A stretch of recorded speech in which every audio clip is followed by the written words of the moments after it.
بسم اللہ الرحمن الرحیم۔ ایک سوال کیا گیا ہے بہت سے احباب کی طرف سے کہ کیا دو نمازوں کو عذر کی وجہ سے یا بلا عذر ایک نماز کے وقت میں پڑھا جا سکتا ہے، اور احادیث طیبہ میں اس حوالے سے ہمیں کیا رہنمائی ملتی ہے۔ یکے بعد دیگرے بہت سے احباب کی طرف سے اس کے متعلق سوالات کیے گئے، تو میں نے مناسب سمجھا کہ اس پہ اپنے ان احباب کو اور سوشل میڈیا پہ آج کل جو مختلف افراد اس حوالے سے گفتگو کر رہے ہیں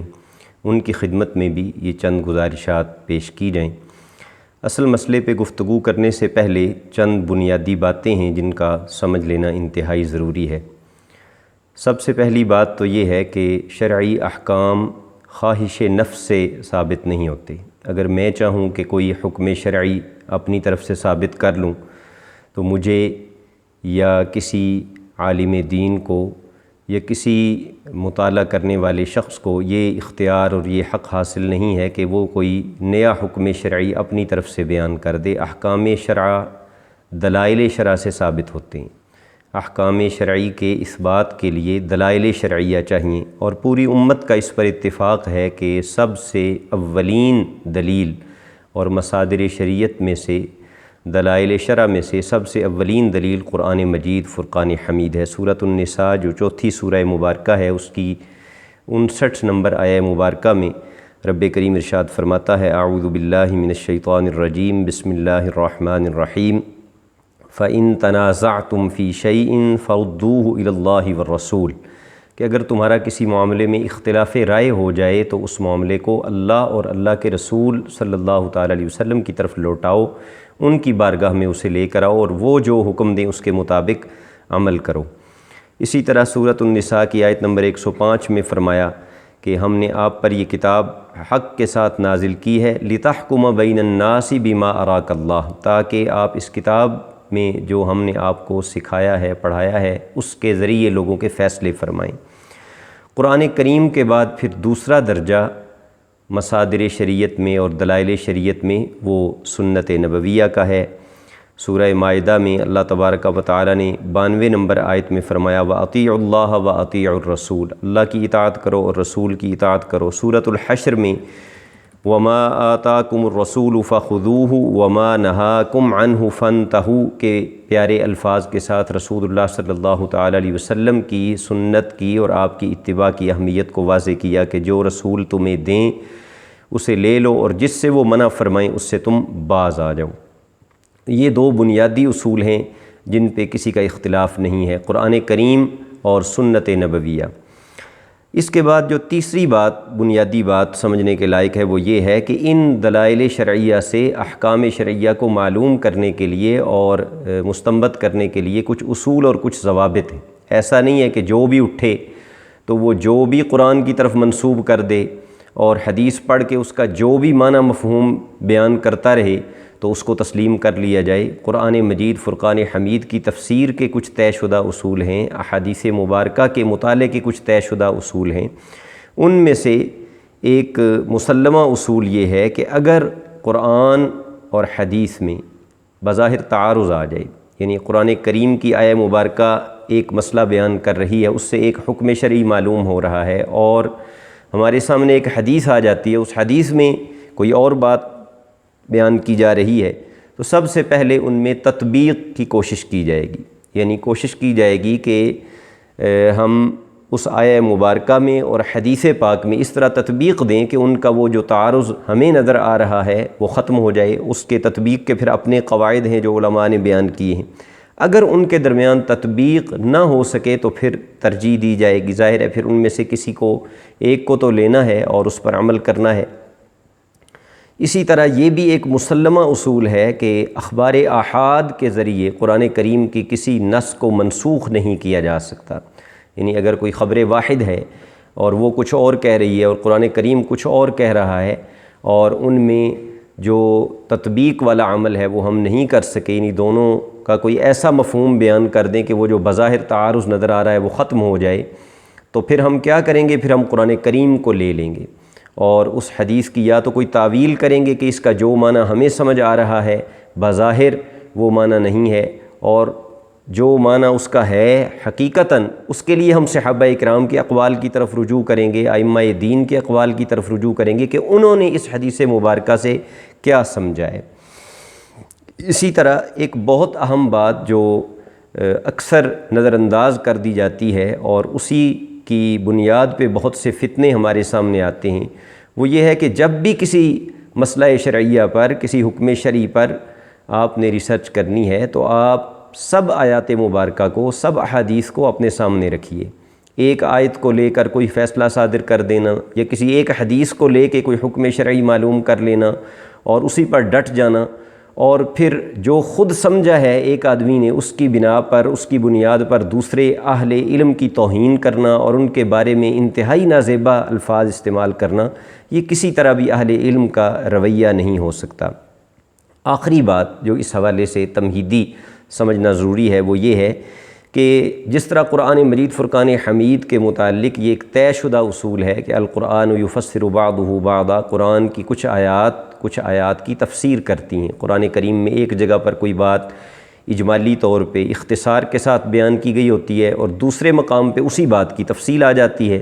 اسی طرح احادیث مبارکہ کا بھی معاملہ ہے کہ بعض اوقات ایک حدیث مجمل ہوتی ہے، یعنی اس میں ایک بات کو پوری طرح کھل کر بیان نہیں کیا گیا ہوتا،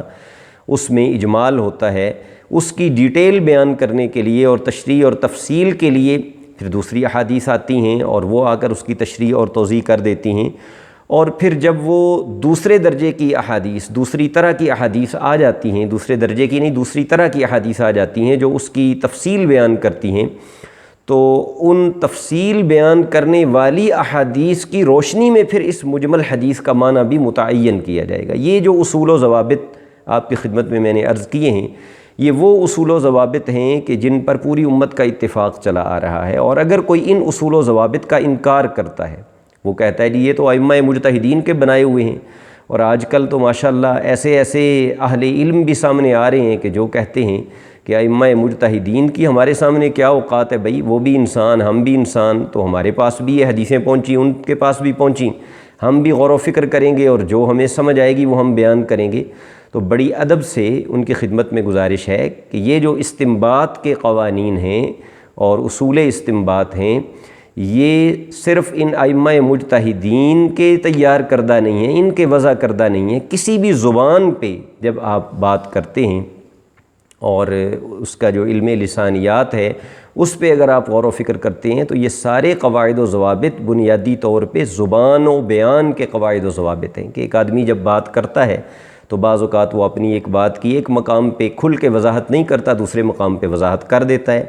اگر ایک عام آدمی ایک جگہ پہ ایک بات کرے اور دوسری جگہ پہ اس کے اپوزٹ بات کرے تو ہم پہلی کوشش تو یہی کریں گے کہ ہم یہ معلوم کریں گے کہ ہو سکتا ہے وہ بات اس نے کسی اور کانٹیکسٹ میں کی ہو، یہ کسی اور کانٹیکسٹ میں کی ہو، یعنی ہم تطبیق دینے کی کوشش کرتے ہیں۔ یہ ہمارا عام گفتگو میں روزمرہ یہ سارے قواعد و ضوابط ہیں جن کا استعمال ہوتا ہے۔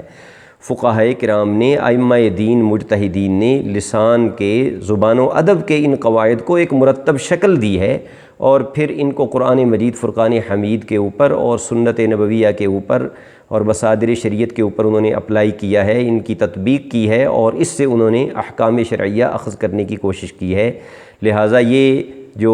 مسلمہ اصول ہیں ان کو یہ کہہ کر کوئی ٹھکرا نہیں سکتا کہ یہ تو ائمہ مجتہدین کے یا فقہاء کے تیار کردہ ہیں اور قرآن میں حقیقت ہے اور مجاز ہے، قرآن کریم میں کہیں کوئی چیز صراحتاً بیان کی گئی ہے اور کہیں کنایتاً بیان کی گئی ہے۔ ان کا جو انکار کر رہا ہے اس کا مطلب ہے کہ وہ زبان و بیان کی بنیادی اساس سے ہی ناواقف ہے اور اسے یہ معلوم ہی نہیں ہے کہ زبان کا سٹرکچر کیا ہوتا ہے اور ایک جملے کی ساخت کیا ہوتی ہے اور اس سے مختلف معانی پر دلالت کیسے پیدا ہوتی ہے، وہ ان سارے مباحث سے نابلد ہے، اسے ان کا مطالعہ کرنا چاہیے۔ یہ چند بنیادی باتیں تھیں،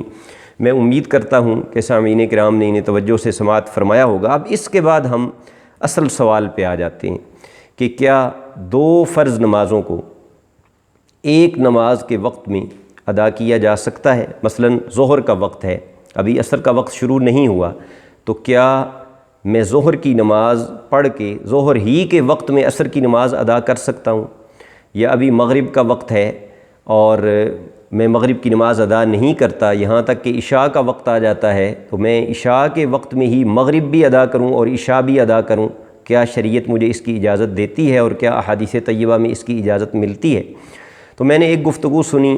ایک صاحب بڑے طمطراق سے یہ کہہ رہے تھے کہ اس کے بارے میں صحیح مسلم میں 10 احادیث مبارکہ موجود ہیں، اور ان میں حضرت عبداللہ بن عباس رضی اللہ تعالی عنہما کی روایت کو بطور خاص پیش کیا جا رہا تھا، اور اس سے یہ ثابت کرنے کی کوشش کی جا رہی تھی کہ کسی عذر کے بغیر، کسی بیماری کے بغیر، کسی سفر کے بغیر، بارش کے بغیر، کسی بھی عذر کے بغیر رسول اللہ صلی اللہ تعالیٰ علیہ وسلم نے 2 نمازوں کو ایک وقت میں ادا کیا اور اس کی اجازت عطا فرمائی۔ اور پھر حضرت عبداللہ بن عباس رضی اللہ تعالیٰ عنہما کا یہ قول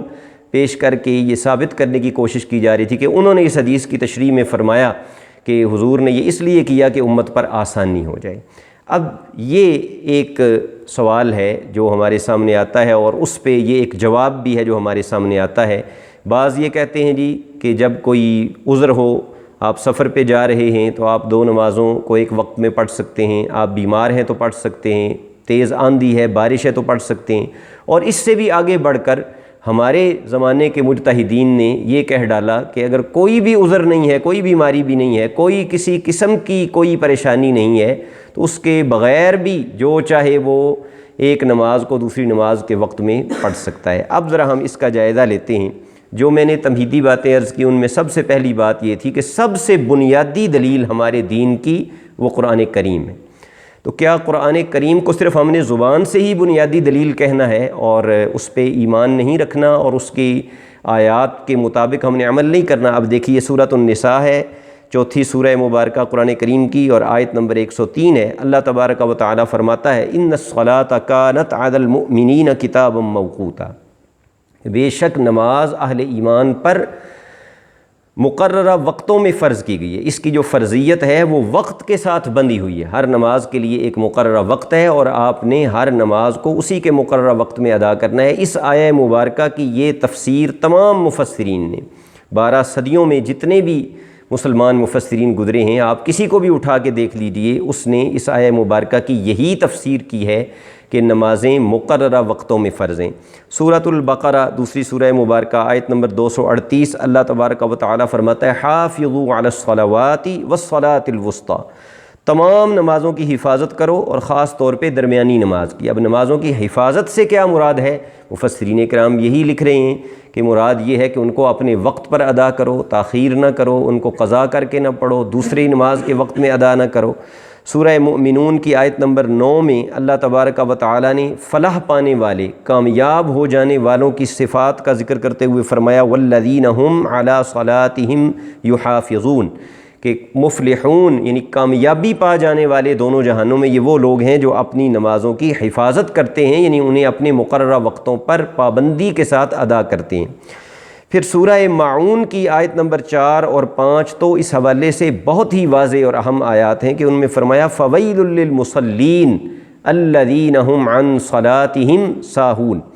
کہ ہلاکت ہے اور بربادی ہے ان نمازیوں کے لیے کہ جو اپنی نمازوں سے غفلت اختیار کرتے ہیں، انہیں بھول بیٹھتے ہیں۔ اور اس کی تفسیر میں مفسرین لکھ رہے ہیں کہ اس سے مراد کیا ہے کہ وہ بندہ بیٹھا رہتا ہے اور جب نماز کا آخری وقت آتا ہے تو اٹھ کے مرغے کی طرح جلدی جلدی، جیسے مرغہ زمین پہ ٹھونگے لگاتا ہے، اس طرح وہ جلدی جلدی سجدے کر کے نماز سے فارغ ہو جاتا ہے، گویا نماز کو اپنے کندھوں سے اتار کے پھینک رہا ہے۔ تو اللہ تعالیٰ فرما رہا ہے کہ ایسے نمازیوں کے لیے ہلاکت ہے۔ اب یہ 4 آیات مبارکہ قرآن کریم کی اور چاروں نصوص صریحہ ہیں، یعنی ان میں کوئی مجاز استعمال نہیں ہوا، کوئی کنایے میں بات نہیں کی گئی، کوئی اشارے میں بات نہیں کی گئی۔ جو شخص بھی عربی زبان سے آگاہ ہے، واقف ہے، اور جس کو اردو ترجمہ پڑھنا آتا ہے، وہ ان آیات مبارکہ کا ترجمہ پڑھے، ان پہ غور کرے۔ یہ چاروں آیات مبارکہ بول بول کر یہ کہہ رہی ہیں کہ منشاء خداوندی یہ ہے کہ نمازوں کے لیے اوقات مقرر ہیں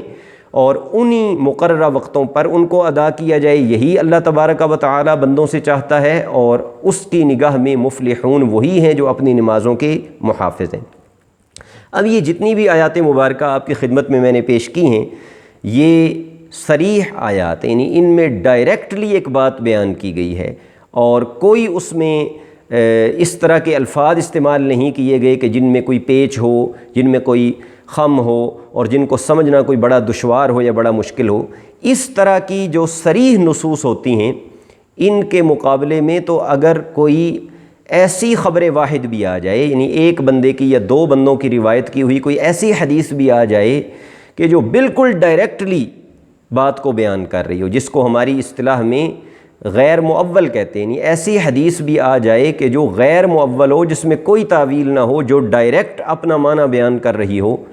تو اس کو بھی قبول نہیں کیا جاتا اس طرح کی صریح نصوص کے مقابلے میں، کیونکہ یہ قرآن ہے، اللہ کا کلام ہے جو تمام مصادر شریعت میں اور دلائل شریعت میں سب سے اولین درجہ رکھتا ہے۔ اس کے مقابلے میں خبر واحد غیر مؤول بھی ہو،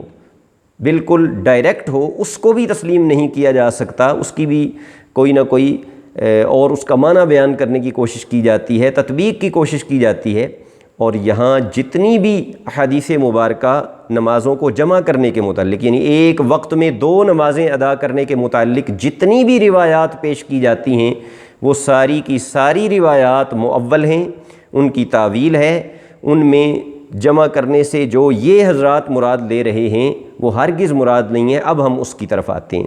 کہ رسول اللہ صلی اللہ تعالیٰ علیہ وسلم نے جہاں یہ ذکر ملتا ہے ہمیں احادیث میں کہ دو نمازوں کو ملا کے پڑھا ہے، دو نمازوں کو اکٹھا کر کے پڑھا ہے، اس سے کیا مراد ہے؟ اور اس میں وہ صحیح مسلم کا پورا چیپٹر جس میں دو نمازوں کو بظاہر جہاں اکٹھا پڑھنے کا ذکر ہے، جن کو بڑے ہی ایک ولولے کے ساتھ بعض لوگ پیش کر رہے ہیں، ان سب کا بھی خلاصہ میں یہاں عرض کر رہا ہوں۔ جمع بین الصلاتین یعنی دو نمازوں کو ایک وقت میں اکٹھا کر کے پڑھنا، اس کے جو صحابہ اکرام راوی ہیں، یعنی جن صحابہ اکرام نے ان کی حدیثیں روایت کی ہیں، وہ ہیں حضرت عبداللہ بن عمر رضی اللہ عنہما، حضرت انس خادم رسول صلی اللہ تعالیٰ علیہ وسلم ورضی اللہ عنہ، حضرت عبداللہ بن عباس رضی اللہ عنہما، حضرت معاذ بن جبل رضی اللہ تعالیٰ عنہ۔ یہ اجلہ صحابہ اکرام ہیں جنہوں نے ان روایات کو نقل فرمایا ہے۔ اب ان میں سے حضرت عبداللہ بن عمر، حضرت انس، حضرت معاذ بن جبل، یہ تینوں صحابہ اکرام جو ان احادیث کے راوی ہیں، وہ سب کے سب اس بات کے قائل ہیں کہ یہ یہاں رسول اللہ صلی اللہ تعالیٰ علیہ وسلم نے جو جمع کیا ہے، یعنی جو بظاہر دو نمازیں اکٹھی آپ نے پڑھی ہیں، تو وہ حضور علیہ الصلاۃ والسلام نے سفر کی بنا پر ایسا کیا ہے یا کسی عذر کی بنا پر ایسا کیا ہے، یعنی بیماری، تکلیف یا شدید آندھی یا شدید بارش کی وجہ سے انہوں نے ایسا کیا ہے۔ صرف حضرت عبداللہ بن عباس رضی اللہ تعالی عنہما کی روایت ہے کہ جس میں یہ ہے کہ بغیر کسی سفر، بیماری یا عذر کے بھی رسول اللہ صلی اللہ تعالی علیہ وسلم نے دو نمازوں کو ایک وقت میں پڑھا ہے۔ اب اس میں سب سے پہلے تو ہم ان تین صحابہ کی روایات کو لے لیتے ہیں کہ جن میں یہ ہے کہ حضور نے سفر کی وجہ سے صلی اللہ تعالی علیہ وسلم یا بیماری یا عذر کی وجہ سے دو نمازوں کو ایک وقت میں پڑھا ہے۔ تو کیا وہ دو نمازیں جو اکٹھی پڑھی گئی تھیں ان میں سے ایک کو دوسری کے وقت میں پڑھا گیا تھا؟ یعنی ظہر اور عصر ہیں تو کیا ظہر کو بھی عصر کے وقت میں اور عصر کو بھی عصر کے وقت میں، اور مغرب کو بھی عشاء کے وقت میں اور عشاء کو بھی عشاء کے وقت میں، کیا ایسا کیا گیا تھا؟ اب ذرا سنیے اس کی تفصیل۔ حضرت عبداللہ بن عمر رضی اللہ تعالی عنہما جو ان حدیثوں کے خود راوی ہیں کہ حضور علیہ الصلاۃ والسلام نے دو نمازوں کو ملا کر پڑھا، سنن ابی داؤد ہے، باب الجمع بین الصلاتین ہے۔ حضرت عبداللہ بن عمر رضی اللہ تعالی عنہما سفر پہ جا رہے تھے اور آپ کا مؤذن بھی آپ کے ساتھ تھا۔ دوران سفر نماز کے لیے رکنے کا عرض کیا اس مؤذن نے کہ نماز کا وقت ہو گیا ہے، رکیے اور نماز ادا کیجیے، تو آپ نے فرمایا چلتے رہو۔ اس نے پھر عرض کیا کہ رکیے، آپ نے فرمایا چلتے رہو۔ جب شفق ڈوبنے سے پہلے، یعنی مغرب ہونے سے پہلے، یہ عصر کی نماز کا وقت تھا جس کے لیے وہ رکنے کا کہہ رہا تھا، مغرب کی نماز کا وقت تھا جس کے لیے وہ رکنے کا کہہ رہا تھا، اور آپ کہہ رہے تھے کہ چلتے جاؤ۔ تو شفق ڈوبنے سے پہلے یعنی مغرب کا وقت ختم ہونے سے پہلے انہوں نے سواری روکی، وہ اترے، مغرب کی نماز پڑھی جماعت کے ساتھ، اور پھر آپ نے انتظار کیا۔ سنن ابی داؤد میں پھر دوہرا رہا ہوں، باب الجمع بین الصلاتین، باب کا نام اس لیے بتا رہا ہوں کہ نمبرنگ آگے پیچھے ہو جاتی ہے، باب میں سے حدیث ڈھونڈنا آسان ہوتا ہے۔ سنن ابی داؤد باب الجمع بین الصلاتین کہ آپ نے مغرب کی نماز شفق غروب ہونے سے یعنی مغرب کا وقت نکل جانے سے پہلے پڑھی، اور پھر تھوڑی دیر وہیں بیٹھے رہے، انتظار کیا، یہاں تک کہ جب شفق غروب ہو گئی اور عشاء کا وقت داخل ہو گیا تو پھر انہوں نے عشاء کی نماز پڑھی، اور اس کے بعد انہوں نے کیا فرمایا؟ فرمایا ان رسول اللہ صلی اللہ علیہ وسلم کان اذا عجل به امر صنع مثل الذي صنعت، فرمایا کہ حضور علیہ الصلوۃ والسلام کو جب جلدی ہوتی، آپ سفر میں ہوتے یا کوئی عذر ہوتا، تو حضور علیہ الصلوۃ والسلام اسی طرح کیا کرتے تھے جس طرح کہ میں نے کیا۔ اب اس حدیث پہ ذرا غور کیجیے، اور جو بظاہر بیان کیا جاتا ہے کہ حضور نے دو نمازیں اکٹھی پڑھی ہیں، اس کا مطلب کیا ہے کہ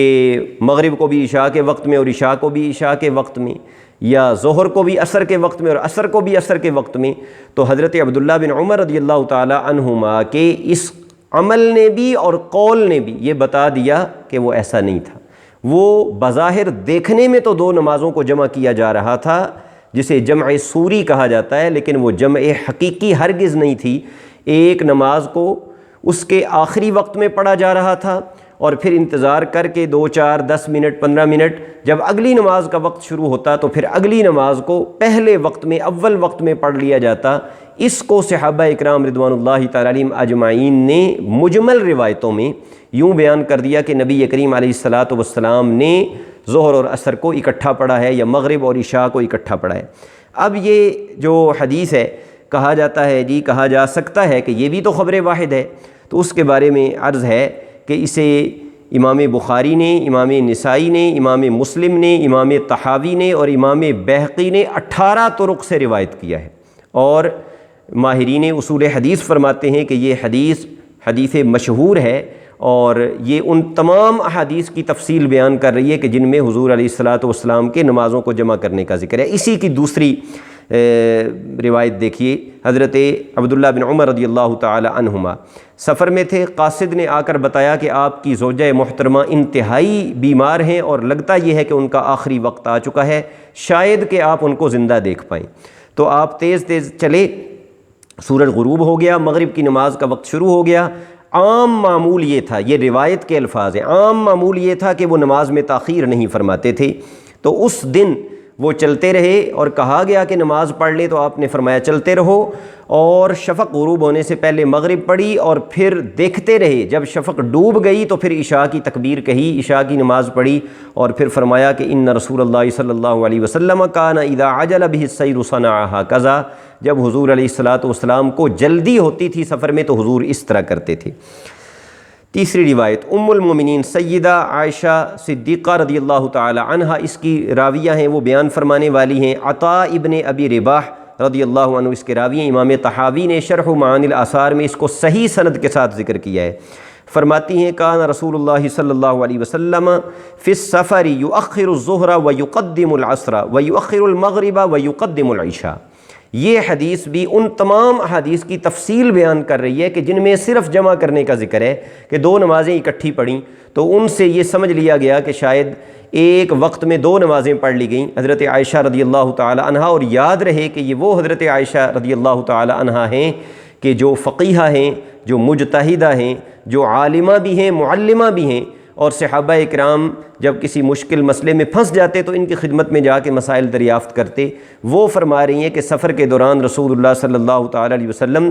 ظہر کو مؤخر کرتے تھے، یعنی آخر وقت پر لے جاتے، اور عصر کو مقدم کرتے تھے، یعنی اول وقت میں لے آتے تھے، اور اس طرح نبی کریم علیہ الصلوۃ والسلام سفر میں وقت بچانے کے لیے دو نمازوں کو بظاہر جمع کر لیتے تھے۔ وہ صورتاً شکلاً تو جمع ہوتا تھا، لیکن حقیقت میں ہر نماز اپنے اپنے وقت کے اندر پڑھی جا رہی ہوتی تھی۔ سنن ابی داؤد باب متی یتم المسافر، حضرت سیدنا علی المرتضیٰ رضی اللہ تعالی عنہ کے بارے میں ہے کہ جب آپ سفر کرتے اور سفر کے دوران جلدی ہوتی آپ کو، تو بعض اوقات مغرب کی نماز آپ اتنی تاخیر سے پڑھتے کہ اندھیرا چھانے لگتا، اور اس وقت مغرب کی نماز پڑھنے کے بعد پھر آپ کھانا منگواتے، یدعو بعشائہ، کہتے کہ کھانا لے آؤ، تو کھانا کھانے میں جتنی دیر لگتی اتنی دیر انتظار بھی ہو جاتا، اور پھر عشاء کی نماز کا جوں ہی وقت داخل ہوتا تو عشاء کی نماز پڑھتے اور روانہ ہو جاتے۔ وَيَقُولُ هَكَذَا كَانَ رسول اللہ يَصْنَعُ صلی اللہ علیہ وسلم، اور حضرت علی یہ عمل کر کے دوسروں کو بتاتے کہ دیکھ لو حضور علیہ الصلوۃ والسلام بھی اسی طرح کیا کرتے تھے کہ ایک نماز کو اس کے آخر وقت میں پڑھتے اور دوسری نماز کو اس کے اول وقت میں پڑھتے۔ اب اس کے متعلق ذرا بعض اور روایات سنیے۔ یہاں تک حضرت عبداللہ بن عمر رضی اللہ تعالی عنہما، ام المومنین سیدہ عائشہ صدیقہ رضی اللہ تعالی عنہا، حضرت سیدنا علی المرتضیٰ کرم اللہ تعالی وجہہ الکریم، 3 صحابہ کی یہ وضاحتی روایتیں میں نے پیش کیں کہ جن میں انہوں نے یہ واضح کیا کہ وہ جمع کرنے سے کیا مراد ہے۔ حضرت سعد بن مالک رضی اللہ تعالیٰ عنہ صحابی رسول فرماتے ہیں کہ ہم حج کے لیے نکلے۔ امام طحاوی نے اس کو اپنی صحیح سند کے ساتھ شرح معانی الآثار میں ذکر کیا ہے کہ ہم حج کے لیے نکلے،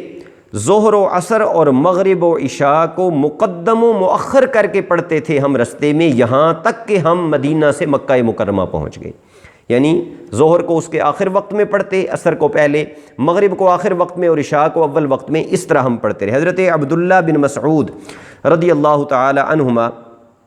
وہ خود بھی سفر حج میں اسی طرح تقدیم و تاخیر کر کے نمازیں اکٹھی کرتے، اور حضور علیہ الصلاۃ والسلام کے بارے میں بھی حضرت عبداللہ بن مسعود فرماتے ہیں، ان سب کو امام طحاوی نے ذکر کیا ہے کہ کان رسول اللہ صلی اللہ علیہ وسلم یصلی الصلاۃ لوقتها الا بجمع وعرفات، کہ حضور علیہ الصلاۃ والسلام نے کبھی بھی 2 نمازوں کو ایک وقت میں جمع کر کے نہیں پڑھا سوائے مزدلفہ اور عرفات کے،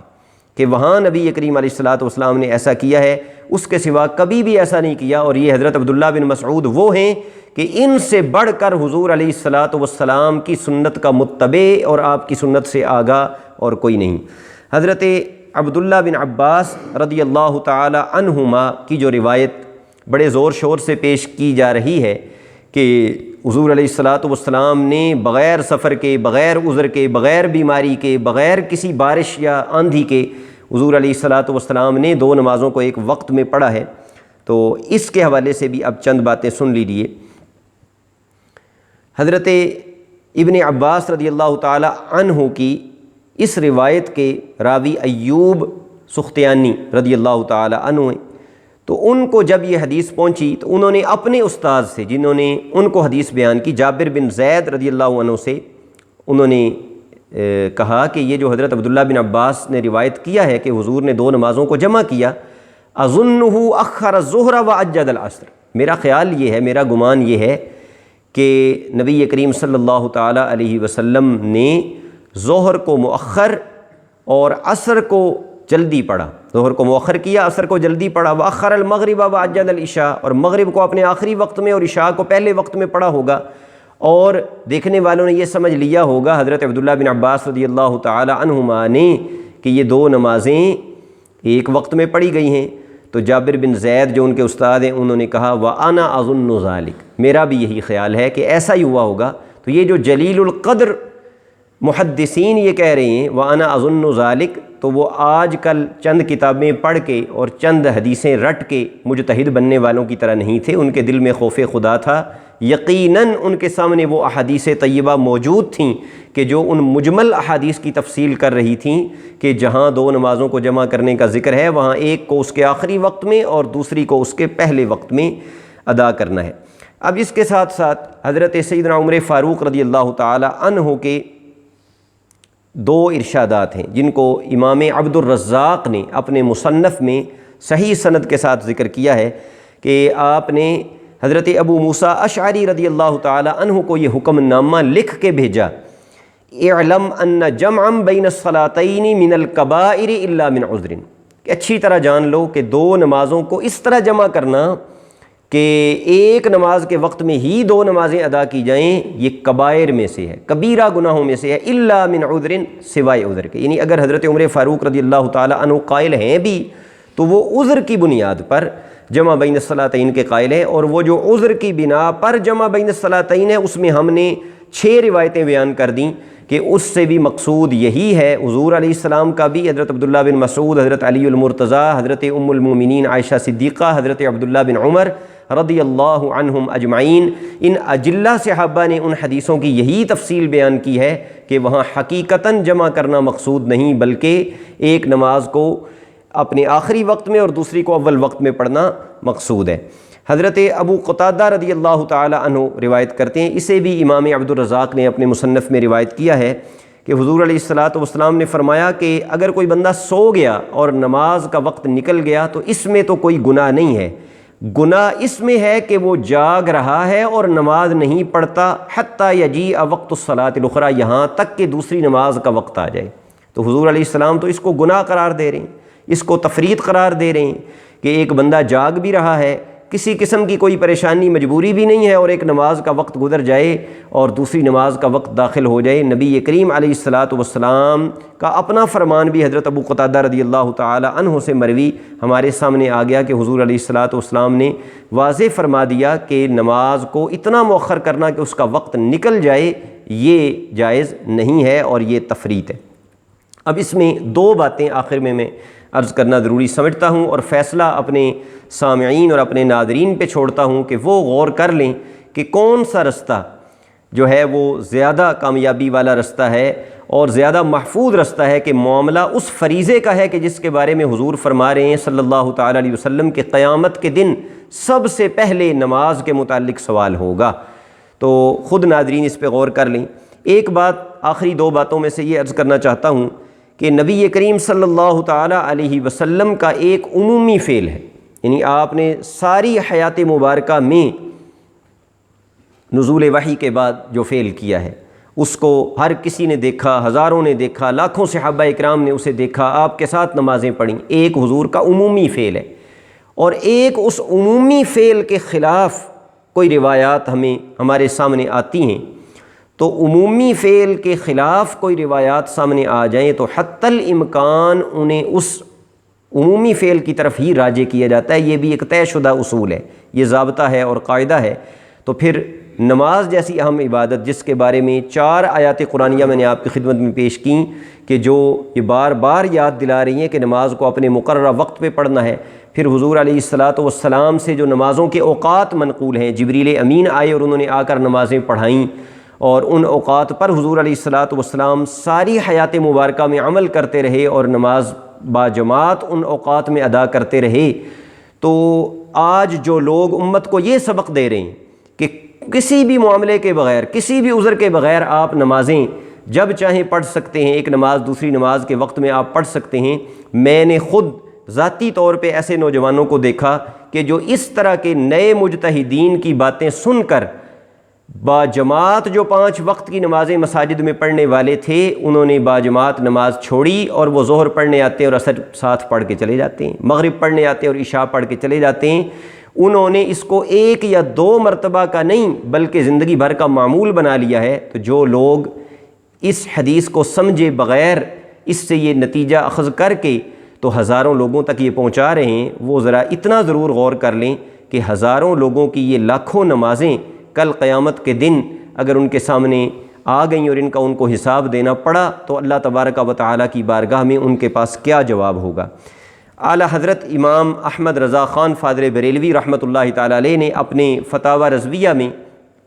40 سے زائد احادیث مبارکہ جو 23 صحابہ اکرام سے مروی ہیں وہ ذکر کی ہیں کہ جن میں نمازوں کا اپنے اوقات پر پڑھنے کا ذکر ہے۔ 23 صحابہ راوی ہیں، 40 سے زیادہ وہ احادیث طیبہ ہیں، اور اگر ان کے مجموعے کو دیکھا جائے تو یہ تواتر تک پہنچ جاتا ہے۔ یہ اس سارے معاملے کا خلاصہ ہے۔ میں نے انتہائی دیانتداری کے ساتھ ایک دین کا معمولی سا خادم ہونے کے ناطے جو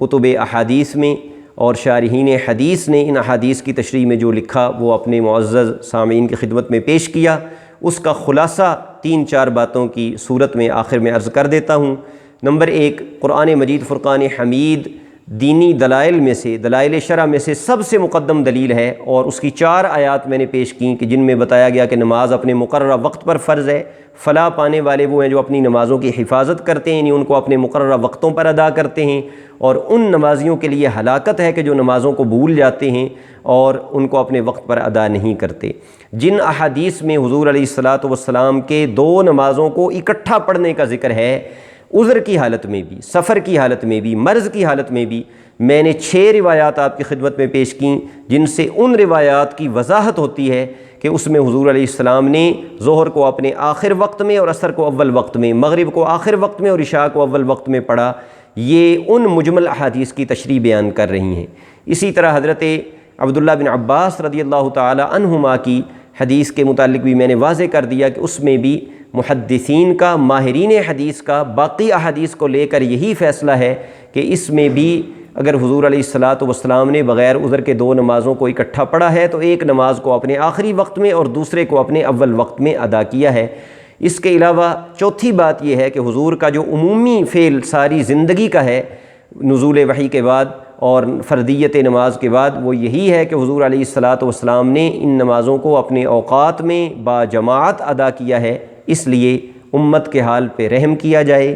اور جو لوگ 5 نمازیں با جماعت ادا کر رہے ہیں اپنی ناقص فہم کو بنیاد بنا کر انہیں نماز با جماعت سے محروم نہ کیا جائے، بلکہ الٹا ترک نماز پہ مجبور نہ کیا جائے۔ کیوں کہ جب اتنے صریح احکامات قرآن و سنت کے موجود ہیں تو پھر اگر کوئی ظہر کے وقت میں عصر کی نماز پڑھے گا تو اس کی نماز کیسے ٹھیک ہو سکتی ہے، جبکہ اللہ تعالیٰ فرما رہا ہے ان الصلاۃ کانت علی المؤمنین کتابا موقوتا۔ یہ گفتگو کسی مناظرہ بازی کی نیت سے نہیں کی گئی، اور نہ ہی اس سے مقصود یہ ہے کہ کوئی بحث مباحثے کا اور نزاع کا ایک دروازہ کھول دیا جائے۔ اہل محبت کے سامنے قرآن و سنت سے یہ دلائل اس لیے رکھے گئے ہیں کہ نماز جیسے اہم فریضے کی ادائیگی میں ہم کوتاہی کا ارتکاب نہ کریں اور اسے